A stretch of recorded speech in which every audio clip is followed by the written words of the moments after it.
Okay, it's going to be a review of the WWF In Your House, the original one. I never touched on the show. We're actually at the 30th anniversary for the original In Your House. So we're going to go all the way back to May 14th, 1995 on Mother's Day. You had Bret Hart and Diesel actually shouting at their mothers on that Mother's Day. I was going to say, I was under the assumption that this was, during that incredible triple header during the NBA playoffs. But that was on May 7th. That was the week before when, Reggie had the 8 points in 8 seconds in Madison Square Garden.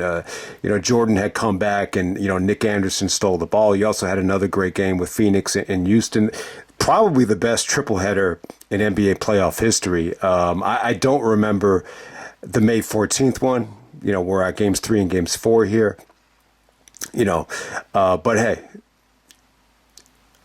this is actually from Syracuse, New York. Shawn Michaels is nowhere to be found. He's selling the beatdown from Sid, not the Marines or the thugs that beat him up in Syracuse. I think that was later on in the year. We have an attendance here of 7,000. Conrad was saying that only 3,000 paid, so a little bit of a smaller arena here. It's no secret. A lot of people feel like Kevin Nash as Diesel, was not a very high drawing champion. But you get an incredible pay-per-view buy rate here. The pay-per-view was cheap. It's actually only 100 minutes. It's only an hour and 40 minutes if you watch it on the network. And they sold it for $14.95. It was cheap as hell. So they do 332,000 buys. When you consider the fact that it's a reduced price, it's not that big of a buy rate, but still, hey, I think they wanted to get this is all about branding and promotion, get the pay-per-view off the ground. And I think they did a good job with it for the most part. And one of the other important things is they actually gave away a house, so you could actually win a house. I'm assuming Vince made the money back with how well the pay-per-view did.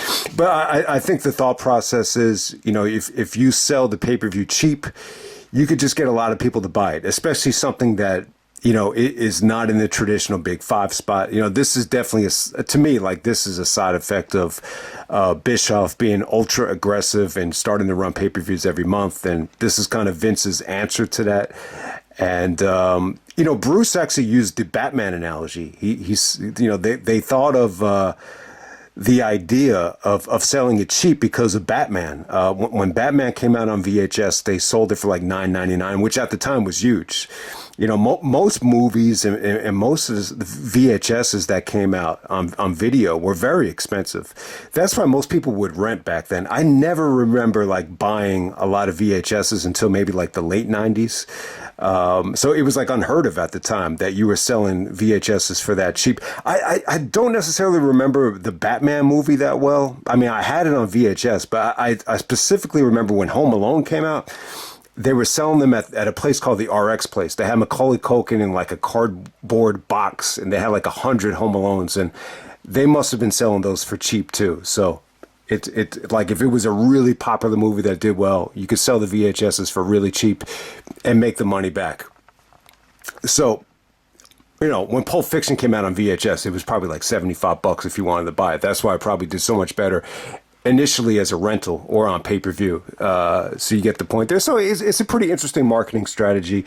I thought it was a good show. I thought it was a good nostalgia show. Me doing this review now, it's not going to resonate with you unless you can really, remember the In Your Houses. I mean, I rented a lot of them from 95. I'm a little bit more connected to the 96 stuff. I think my brother only ordered, the Shawn Michaels, championship reigns In Your Houses, when he fought Diesel and Mankind, but that was pretty much it. But yeah, I definitely think it was a nostalgia if you were, a fan at that time. So let's get right down to it, man. You got Vince McMahon and Doc Hendricks on commentary here.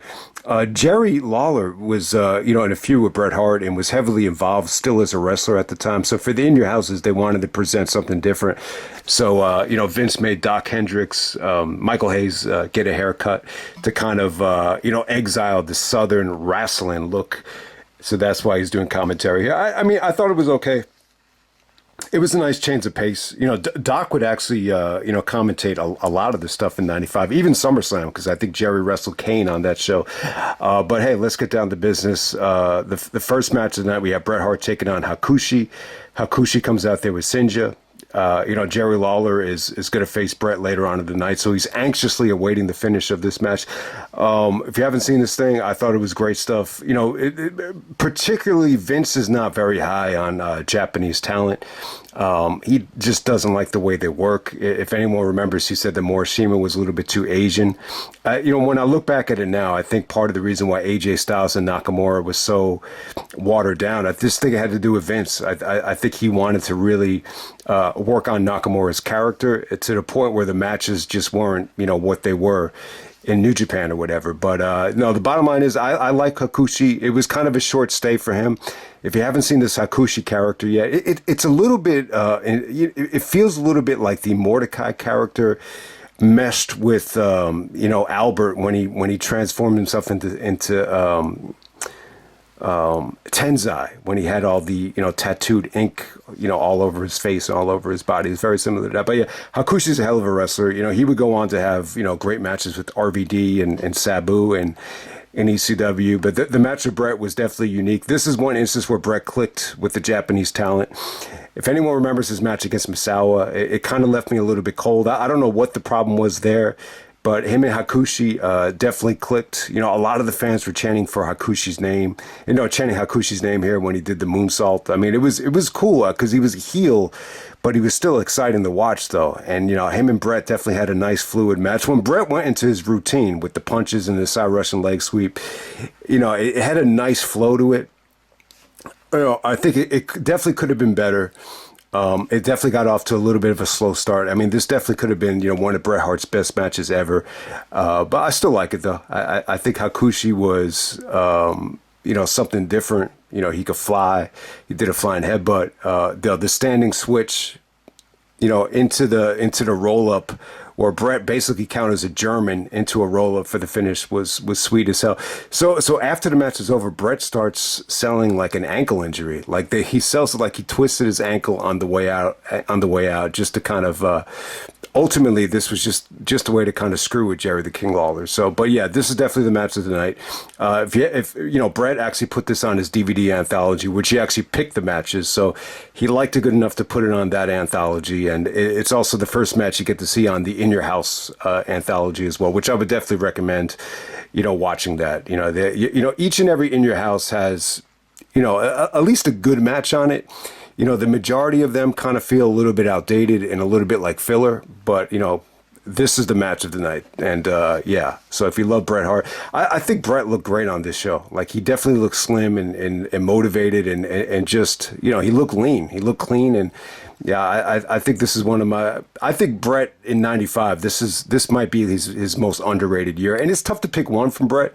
Like, it's a little bit different than Shawn Michaels. Like, if you look at Shawn from, like, '91 to '98, every single year, Shawn looks a little bit different in terms of his body, in terms of the way he was working.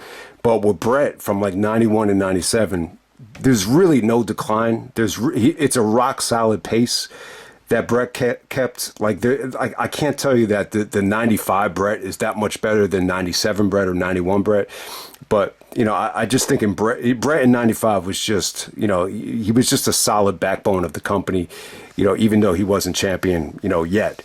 Next up, we have Razor Ramon taking on Jeff Jarrett and the Roadie. I got to say, I thought this was pretty damn good. Razor and Jeff Jarrett, they were feuding over the Intercontinental Championship at the Rumble, then at WrestleMania, and, you had disqualifications there. And I think it was supposed to be X-Pac, Sean Waltman, the 1-2-3 kid in this spot. He actually had a neck injury. Vince was actually talking to him on the phone.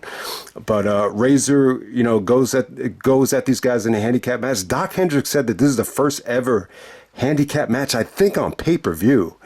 But yeah, I mean, there's been a lot of lousy handicap matches. I was thinking probably the best handicap match ever, at least on a pay-per-view, was the Team Angle one at No Way Out 2003. If you want to keep track of that. But yeah, handicap matches, kind of like First Blood matches, they're usually not that good. I actually enjoyed this though. I thought Razor was really over with the kids and the fans. He was great here, man. I was going to say this about Scott Hall. It kind of had me thinking of Claudio or Cesaro. I think Vince kind of saw him in that same realm. And with Razor, it's a little bit tough. He never got the chance to be Scott Hall, obviously, until later on in 2002 when it was probably too late at that point. But I think the character though, it's it definitely has like an accent. It's like a Cuban, Al Pacino, Scarface type of accent. And Claudio's always had like an accent as well. So maybe that's what kind of held Razor back, from being champion. Maybe Vince just thought the character was a little bit too one-dimensional to be champion.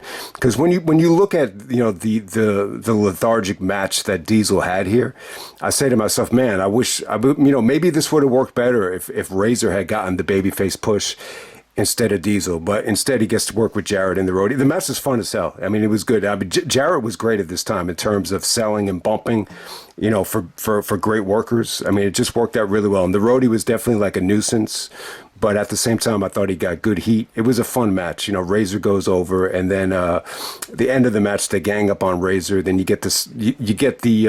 There was some lucha guy that came out. I can't remember his name. But then Savio Vega comes out. They sold it like Savio was like a fan, like that just interfered. And then he got arrested, and they had the cops come out. But then later on in the show, Razor and Savio cut a promo. So it makes sense. They both have, Razor's character has ties to, the Latinos and, Savio Vega from Puerto Rico, to be exact. You remember he came back at Backlash at Puerto Rico. So, Razor Ramon introduces us to Savio Vega, who would go on to have a great feud with Austin, going into the next year's In Your Houses. So there we go with that, and WrestleMania as well. So next up we have King Mabel. We got Mabel, the 1995 King of the Ring. At this time, this is a King of the Ring qualifier. I don't know. For some reason, I was thinking of Austin during this match. I was like, you're going to put me in a qualifier against Brock. When you look back at that 2002 situation with Austin, I think the most retarded thing about that was, and I know I'm getting off track here, but the fact that Austin won the King of the Ring in 96, and then he's in a qualifier in 2002, when he should be probably wrestling part-time, it sounds really, that's like the saddest thing about it. But hey, we're not here to talk about Austin walking out. Austin's not even with the company yet. I don't even know if he's fired from WCW yet. Probably not.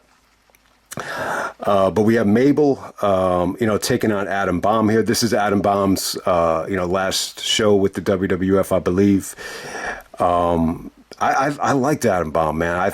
When you watch him here, you're like, wow, man, this he's got a lot of potential. He's got a great look. He's muscular, and he gets squashed by Mabel here. I mean, the match was just, it felt long considering this isn't even 2 minutes. But Mabel's out there with Mo. Apparently, these guys got a job. I think if you go back to WrestleMania 9, Vince was doing a lot of stuff that weekend with, the fan access and the behind the scenes and everything. And apparently, I think it was Mo. They ran into him in the elevator, and he started rapping about Macho Man and Hogan, and Vince was like, "Oh, that's a great rap." He's like, "I'll give you guys some tickets. Call the office." And one thing led to another, and they became like a hip hop staple. So I wish it never happened though, because King of the Ring '95 is probably like the worst pay-per-view in WWE history.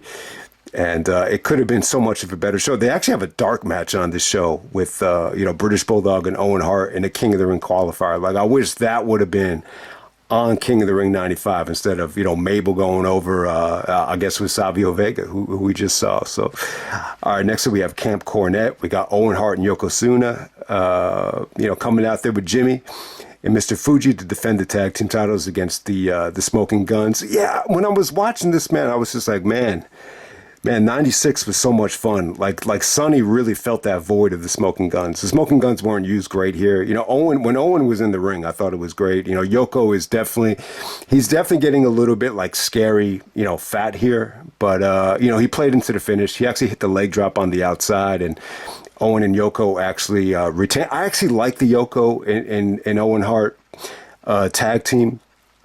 I actually really do. I mean, when Yoko came out, it gave me like a nostalgia type of feel. And I know my brother would have gotten the same feeling as well. Like, we hated Yokozuna in the heat of the moment because of, him being champion, and he was definitely a good heel. But I think when you look back on it, like you just really appreciate, Yoko for, the presentation and just everything. And, back in the day, we had no idea that, he was Samoan. So that's another thing you got to give him credit for. But yeah, I mean, I thought it was cool how Owen and Yoko united. It's like he put the two guys together that Bret faced at WrestleMania 10 and make them a tag team. I thought it was pretty damn cool. The match was good as hell. It was a sweet little match. It just left you wanting more. And next up we have Jerry the King Lawler taking on Bret Hart. Jerry comes out there with a woman that looks younger than him, and he's claiming it to be his mother. I believe it was actually Jerry's girlfriend's mother. But man, this woman was hot. I mean, she kind of looked like a MILF, but she looked like she could pass as like not a MILF. And she was a pretty brunette. It's amazing how many women Jerry Lawler has, I don't want to manipulate it as a negative word, but it's amazing how many like younger women Jerry has picked up throughout the years. I think a lot of it has to do with his money. And yeah, I think he bragged about, his car collection and showing off the Corvettes and everything to get the women. But, give him a lot of credit. He's wrestling Bret here. Bret comes out, it smells blood, and, Hakushi comes out with his manager, and they screw over Bret. Bret alluded to this at King of the Ring when, the only reason Jerry Lawler beat him was with the help of Hakushi, of course, which Bret had to, make an exclamation point there because obviously Bret was embarrassed about getting beat by Jerry Lawler. But you get the point here. It was the interesting thing about this match when Bret was coming down to the ring. He was like, he was like rubbing it in Jerry's face that he was just faking the knee injury, and then all of a sudden like Jerry was a little bit scared because Bret was kind of like, yeah, my knee is fine.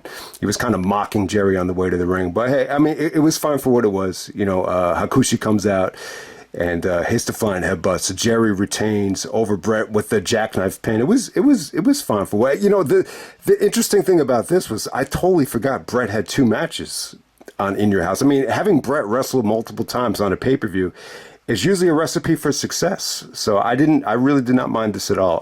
And then the main event, we got Diesel taking on Sid for the world title. I think, you know what, when I look back on it now, I think originally this was supposed to be Diesel and Bam Bam, and I think it would have been a much better match. I think Sid, Vince has the tendency to fall in love with Sid, in the spur of the moment. It happened 3 times. I think the first time it happened was WrestleMania 8, where they said, fuck it, we're not going to go with Hogan and Flair. I got a rock hard on for Sid, so let's put Hogan and Sid in the main event. You don't want to give the title to Hogan, so it's not for the main event.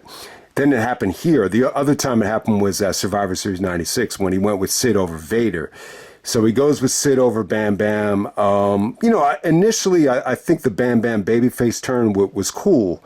You see the seeds were planted for that at WrestleMania. But I think the original plan was to have Bam Bam, work with Diesel. You hear rumors that Diesel wasn't a big fan of Bam Bam, and they ended up tagging together as baby faces. That's a recipe for disaster for Bam Bam. But I like the idea of Diesel and Sid going up against each other. I think Vince wanted to set a nice tone for the marketing of In Your House. You get these two big monsters going at it. Diesel's promo was just. He looked upset after he cut it. He just, I know Kevin Nash cut that promo later on in the year where he's just like, I've been, the machine has watered me down, and like I'm now I'm back. Now I'm the real Diesel. I'm the real Kevin Nash. So definitely, I think very similar to John Cena. I would say very very similar to Shawn Michaels, where you get this long babyface run that's definitely featuring like a lot of growing pains with Vince, definitely watering down the performer, and you have to really adapt to what Vince wants. And I think more so than any other main event, this is an example of that. I mean, the promo was cool that he cut. I mean, it was about Mother's Day. Diesel had lost his mother. He said the year before. So he said that this is his first Mother's Day without his mom. So, it felt real. It felt like a sympathetic promo. But at the same time, after it was over, like Kevin Nash looked upset that he even had to cut the promo. So take it for how you want. I mean, him and Sid together, it's not a good combination. I think the only reason I'll say that is because Nash is just very injury prone, and anytime he's trying to pick up bigger guys, you run the risk of an injury. And I think, they didn't really show it here, but I think at the Next in Your House, they showed, when he tried to get Sid up for the jackknife, you could see his leg kind of buckle. So, maybe that's why the finish didn't come off that great. But hey, I thought I got off to a good start. I thought Nash was explosive and, giving some nice forearms. I was just like, it's actually pretty fun at first, like the first couple minutes. Then Sid goes on to the outside. He gets a little bit more methodical. Sid basically controls the match, like for the next 7 or 8 minutes. And it's just like leg drops and just a lot of, ugly but methodical offense. I didn't think Sid looked bad. I didn't think the punches looked as bad as Sid did in some of the other matches. I just think the finish is just unsatisfying. When you're trying to get this, this new series off the ground, I just think you needed a better finish here. It's as simple as that.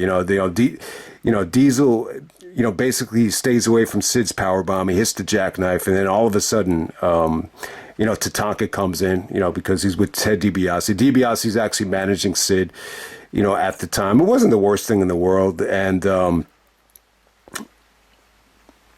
Shawn Michaels is, selling the beatdown from Sid here, so he's nowhere to be found. It's actually Bam Bam Bigelow that makes the save. So it ends in a disqualification, but, this is all about building up to that very, very attractive tag match at King of the Ring 1995, which I'm sure most people will forget about. But yeah, I mean, look, it's just, you want to build to the King of the Ring tag match. That's what they wanted to do. Then you're building up to that lumberjack match with Sid, which is going to happen in July of 95 at the Next in Your House. So this is just how they did it. So the match is probably one of the bigger disappointments of Diesel's reign. I think this initial Sid match.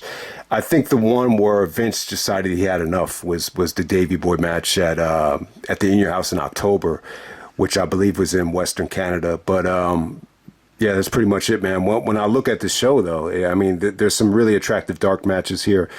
But that Owen Hart British Bulldog match, I don't know if that ever made it onto WWE TV. Maybe that was released on a Coliseum video. But apparently, if I'm looking at Cage Match right here, 12 people actually voted on the match.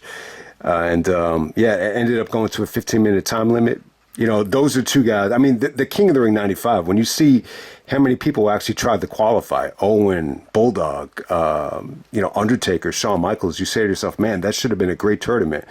But it ended up being a disaster. So, yeah, I mean, the main event here, it's really the only thing that I would consider bad. So let me just end it right there. That's the original In Your House. I just wanted to do it for historical purposes. It's been 30 years. It's a fun show, though. I mean, definitely. I think the selling of the house thing was a little bit weird, but you wanted to do something a little bit different. To compete with WCW. So overall, I enjoyed the In Your House format. I think at the time it was definitely a nice change of pace. Because it still kept the big 5 pay-per-views.